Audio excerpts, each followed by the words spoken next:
Bom dia, irmãos.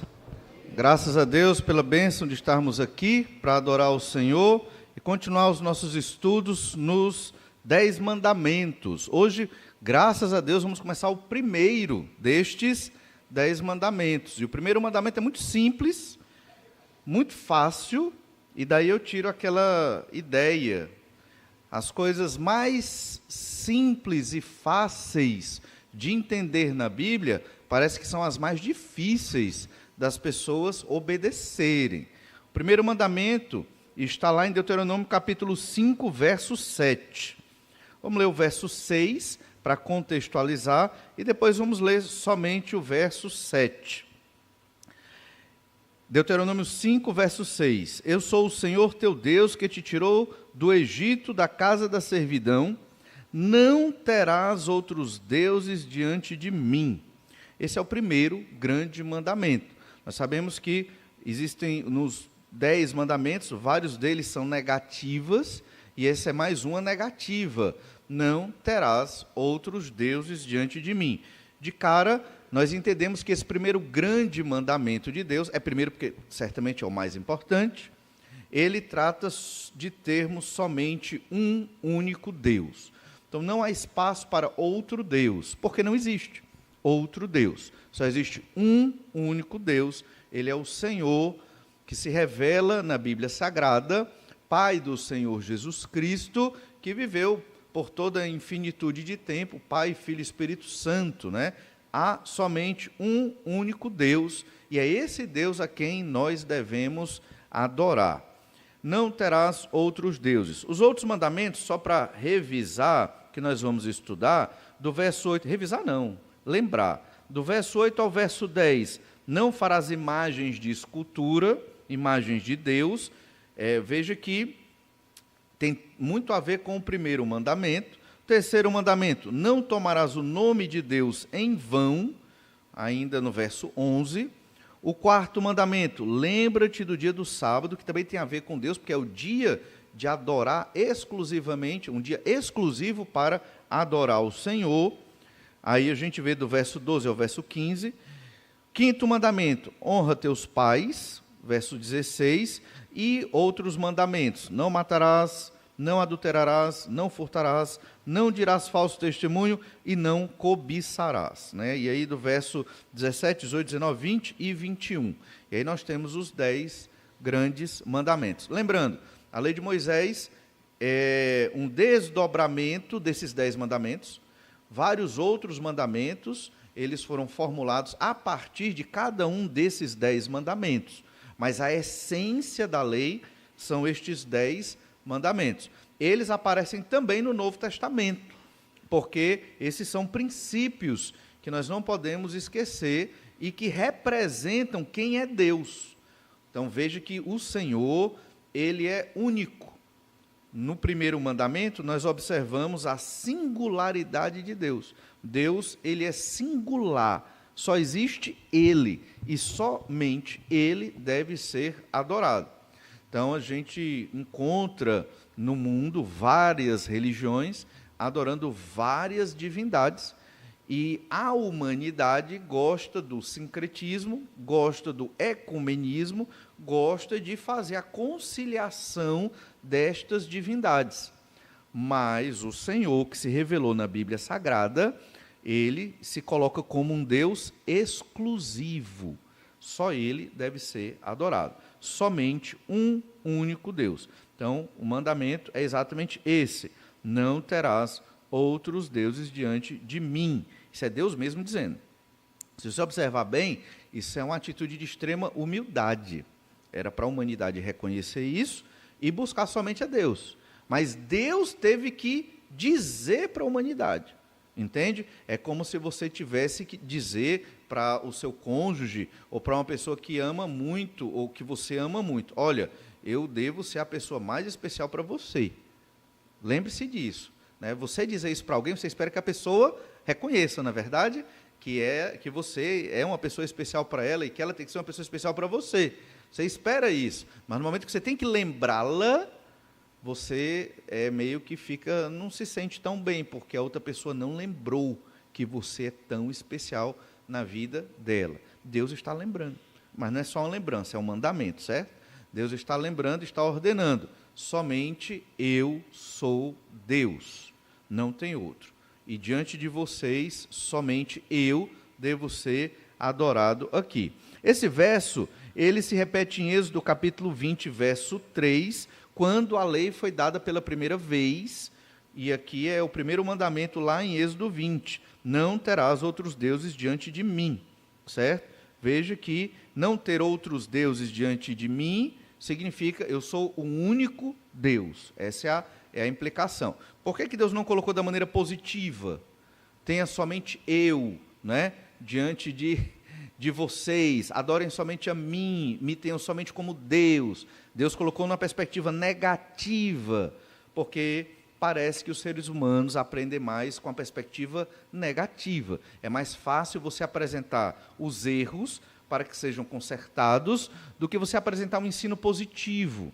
Muitas vezes o ensino positivo, que é bom, não é errado, claro, mas muitas vezes ele é driblado. Não é verdade? Se Deus dissesse, olhe, adore somente a mim, né, o somente é uma partícula importante, mas ainda poderia alguém pensar, será que eu não posso, quem sabe, né, ter mais alguma outra divindade? Será que Deus vai se chatear? Então, com a negativa fica muito claro, não terás outros deuses diante de mim. Então, o primeiro mandamento trata da singularidade e da exclusividade de Deus. Certo? Não estamos falando de religião, estamos falando de Deus. Ele é exclusivo. Nada nem ninguém deve estar no lugar de Deus na sua vida. Se isso acontece, o que é que a gente chama? Se tem algo no lugar de Deus na sua vida, ou alguém, isso chama de quê? Idolatria. Você já matou a charada. O primeiro grande mandamento tem a ver com idolatria. Então, esse é um grande pecado. Então, quebrar o primeiro mandamento dos 10 é se tornar um idólatra, certo? E é muito do que nós vamos observar aqui. O ponto fundamental da ética cristã, lembra que falamos de ética cristã, da ética dos 10 mandamentos? Estudar a lei de Moisés, estudar os 10 mandamentos, é estudar ética. Ética é o quê? É o seu comportamento no dia a dia. É como você vive de acordo com a vontade de Deus. Não estamos estudando necessariamente aqui o coração, que é o mais importante, a motivação, mas o aspecto da ética, é aquilo que você faz, é aquilo que você pratica. Esta ética cristã, ela, em essência, ela se refere à revelação de Deus e ao relacionamento com Deus. Se você crê no Senhor, porque Deus existe, e se relaciona com Deus, você vai ter uma ética moldada pela pessoa de Deus. Deus é imutável ou não? É. Então a ética de Deus não muda para nossas vidas. A modernidade chega, né? Os avanços tecnológicos são vários, mas o que Deus requer de nós, no que se refere ao nosso comportamento, à nossa vida prática, não muda. Lembra que esse texto aqui foi escrito ali por volta do século XV, antes de Cristo. Muito tempo, né? Século XV, cerca de 1400 anos e um pouquinho antes de Cristo, esse texto foi escrito por Moisés, antes de ele falecer. Deus mata Moisés lá no Monte Nebo. Antes disso acontecer, ele estava finalizando, escrevendo o livro de Deuteronômio, certo? Então temos que ter esse entendimento. Estamos vivendo no século XXI, praticamente 2000 anos depois da chegada do Senhor Jesus Cristo. Faz uma conta aí já de 16 mil anos, não é isso? 16 mil anos, aproximadamente, que esse texto foi escrito. Olha, 10 anos é muito, né? Daqui a 100 anos não tem mais ninguém aqui. Então, de nós, né? A não ser que você viva mais de 100. Estão entendendo? Ou o princípio de Deus, esse mandamento, ele é atemporal. Ele independe de sociedade, de civilização, de ideologia. Ele independe de se você acredita ou não nisso. Não importa se você acredita ou não. Isso é a verdade e vai ser a verdade até Jesus retornar e todos entenderem, por bem ou por mal, que isso é a verdade. Porque quando Jesus retornar, ele vai implantar o reino de Deus na terra, e mesmo aqueles que não querem o reino de Deus vão ser subjugados pelo poder do Senhor, e não vai haver mais pecado na terra. Ética tem a ver com o nosso comportamento, certo? As motivações estão no nosso coração. Isso se reflete nas atitudes do dia a dia. E essas atitudes são moldadas pela pessoa de Deus. Por que é que eu vou respeitar uma autoridade? Ah, porque eu tenho medo de ser preso. Não. Por que é que eu vou respeitar uma autoridade? Porque Deus mandou eu respeitar uma autoridade. A minha ética não é baseada na punição do homem, que o homem vai me dar. A minha ética, a ética do crente, é baseada na existência de Deus. Certo? E Deus existe. Então, a nossa ética, ela é fundamentada nesse versículo aqui. Quem é Deus? O que Deus exige do homem em termos morais?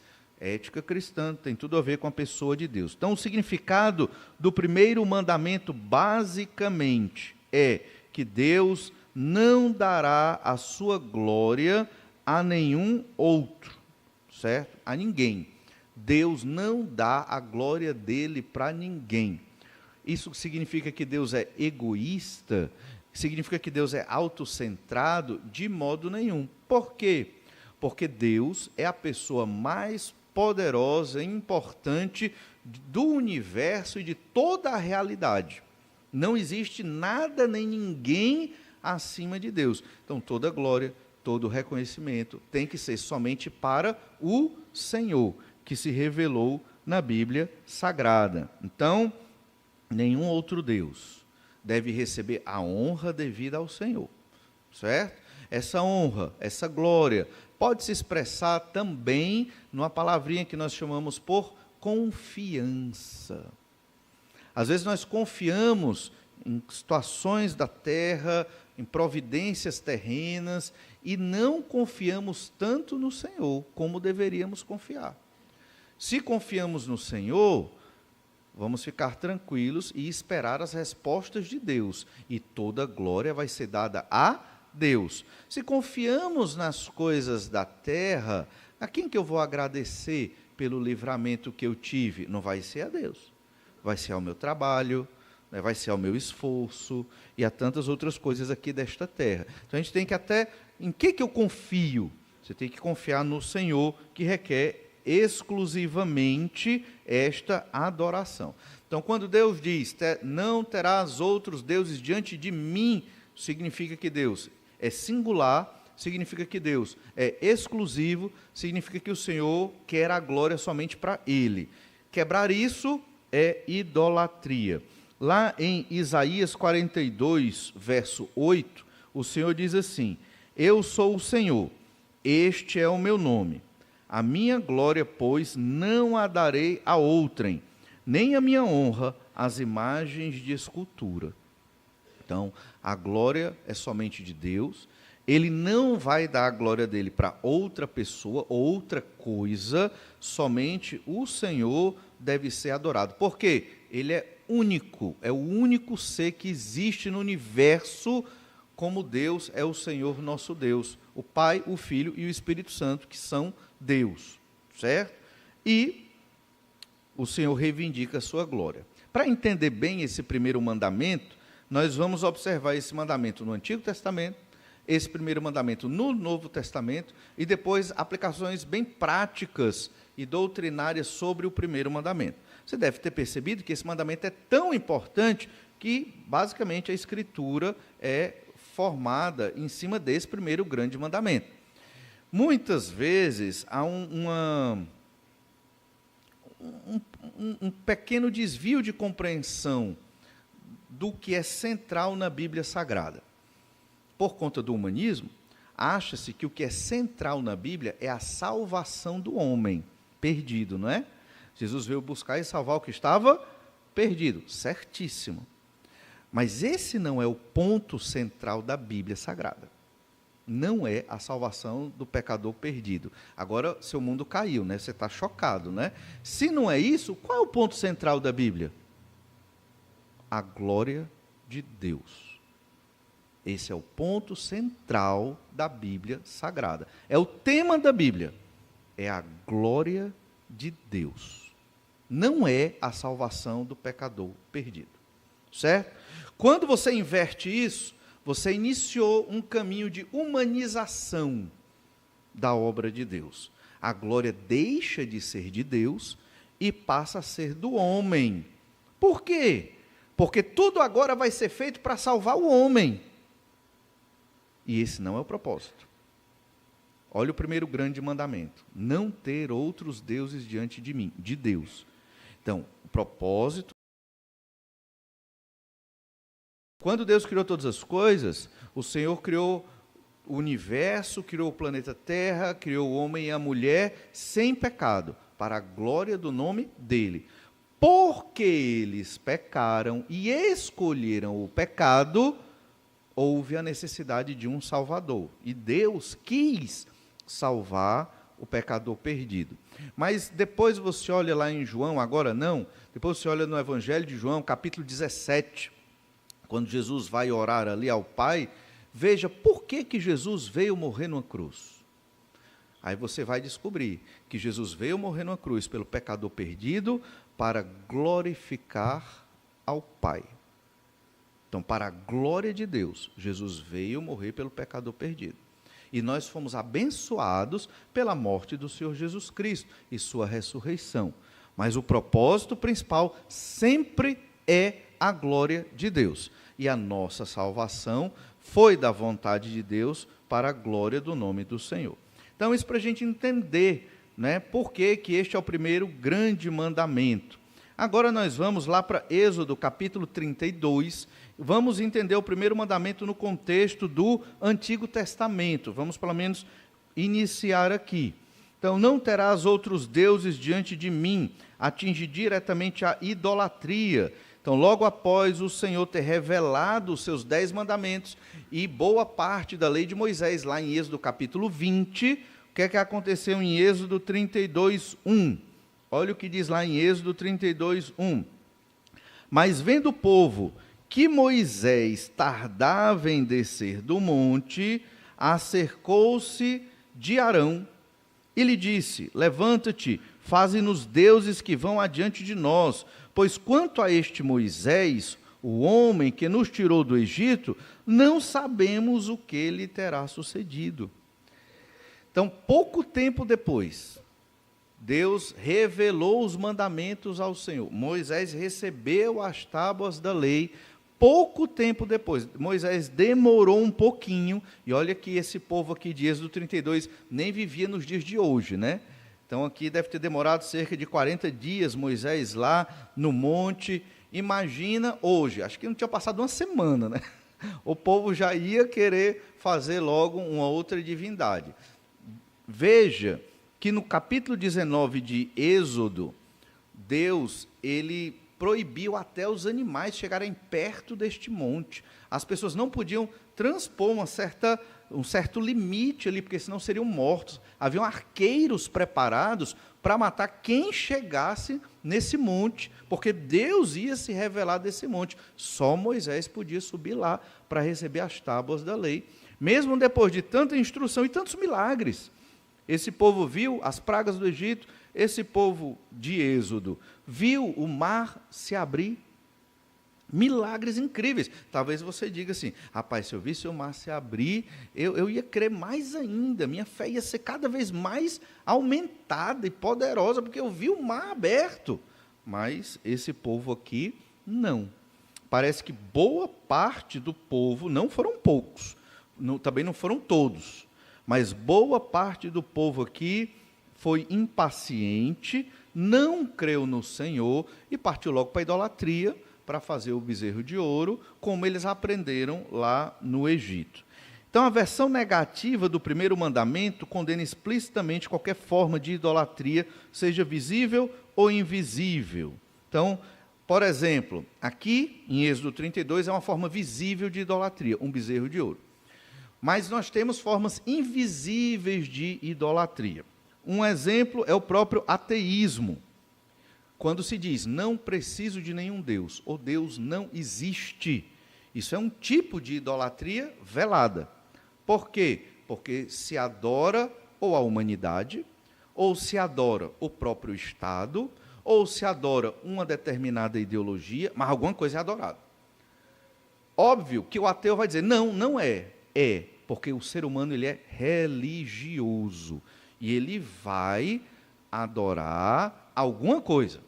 Ele vai ter expressões de adoração, cultos a aquele objeto que ele visa adorar.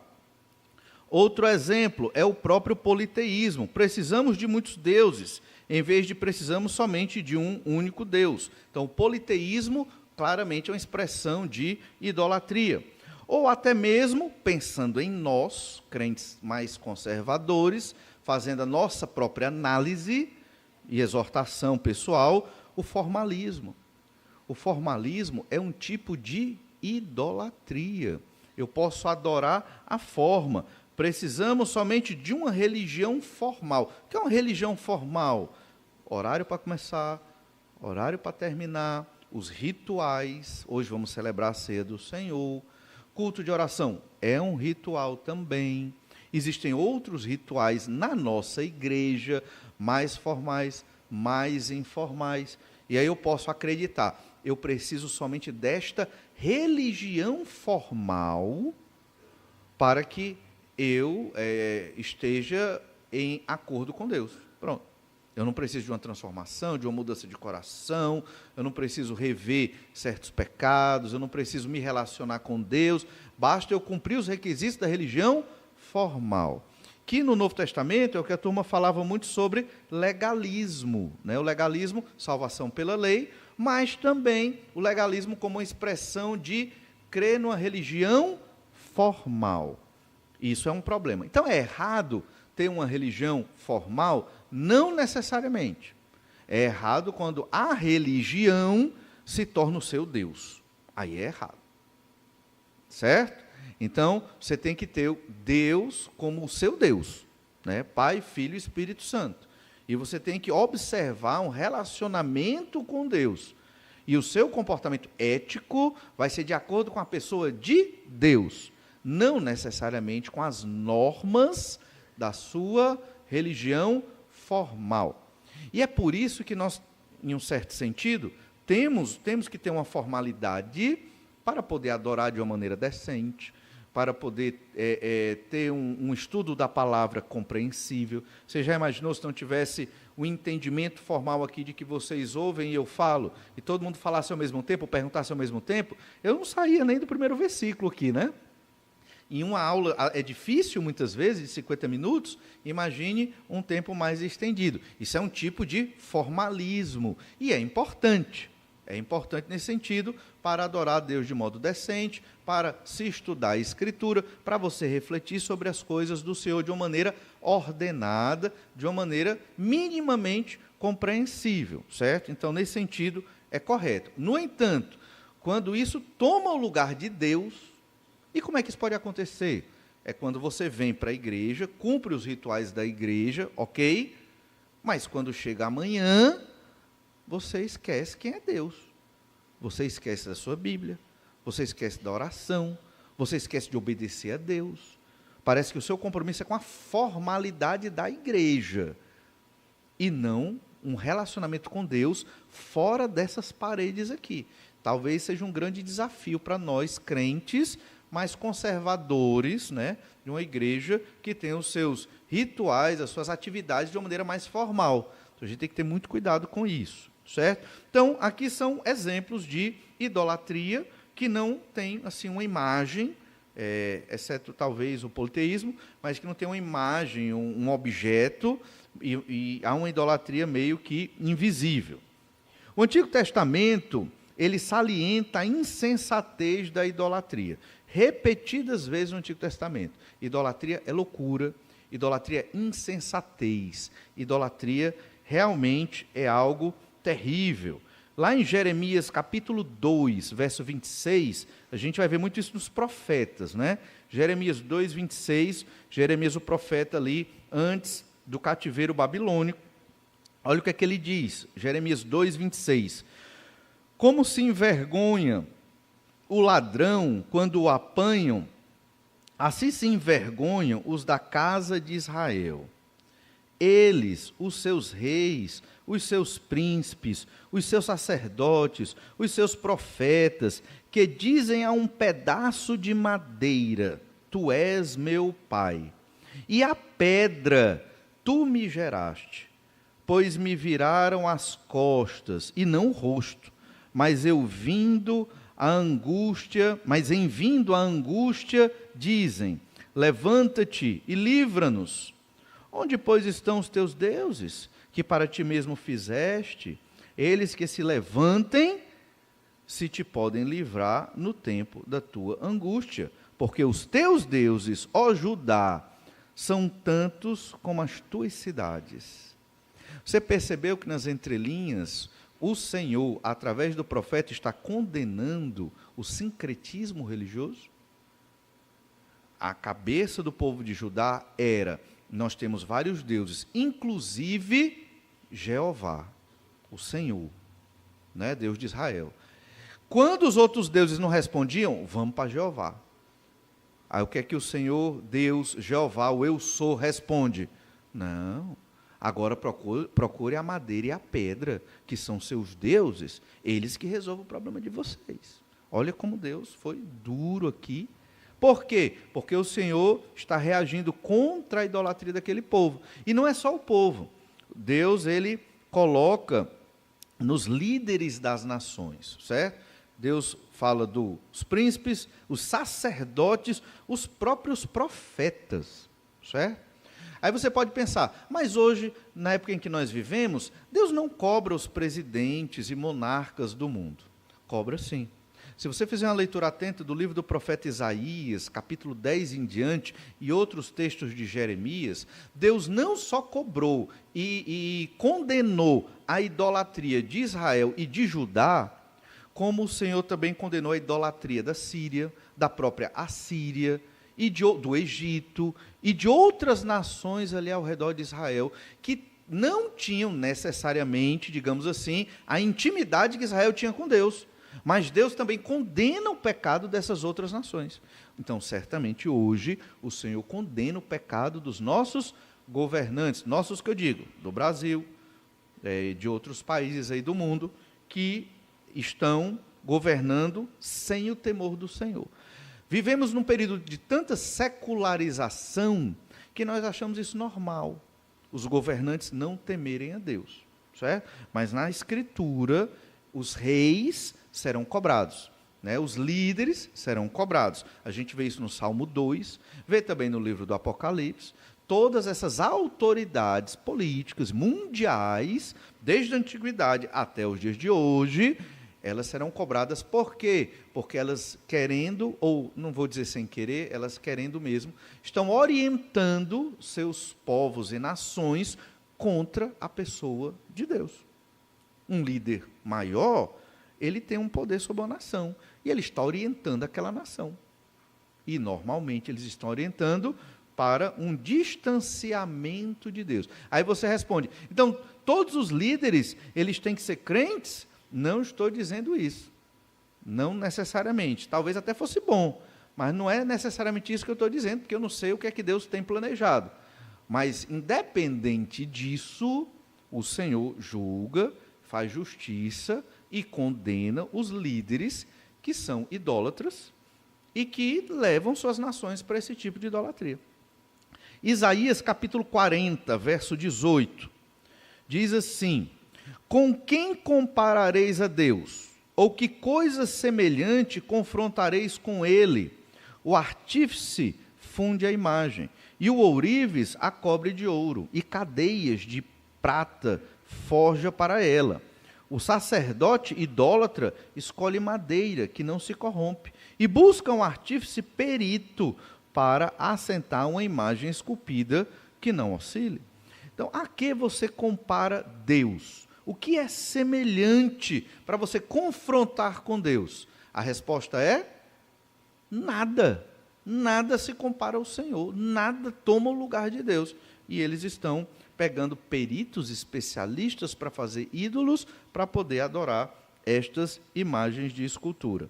O Antigo Testamento, ele está repleto de textos contra a idolatria. E o pecado da idolatria é a quebra do primeiro grande mandamento. E o que nós devemos observar, e vamos continuar observando em alguns domingos, é se nós não estamos quebrando o primeiro grande mandamento.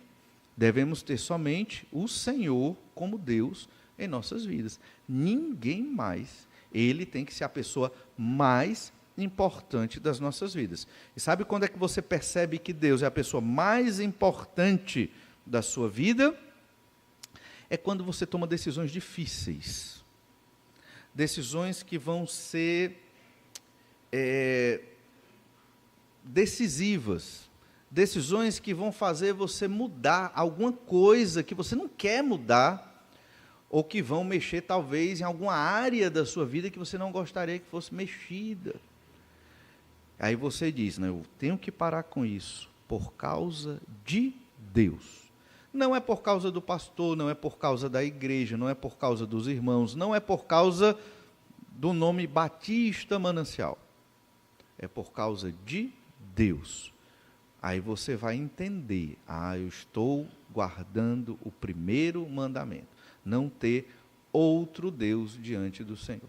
Vamos orar, pedir que o Senhor nos abençoe e continuamos sobre o estudo do primeiro mandamento no outro domingo. Vamos orar. Obrigado, ó Deus, pela bênção de hoje, obrigado porque podemos refletir na Tua palavra, neste mandamento tão especial para o Senhor, e certamente para nós, porque revela o caráter do Senhor, a Tua singularidade, ó Pai, revela a Tua unicidade, revela como o Senhor é exclusivo, e tem que ser exclusivo em nossas vidas.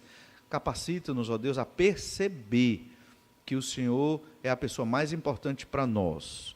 E se entendermos que em alguma área o Senhor não está sendo soberano sobre nós, ajuda-nos a enxergar e a realmente ter uma mudança de vida, mesmo que traumática, mesmo que dolorosa, mas uma real mudança para fazer valer este primeiro grande mandamento e ter o Senhor como a pessoa mais importante das nossas vidas. É o que nós te pedimos, ó Deus, em nome de Jesus. Amém.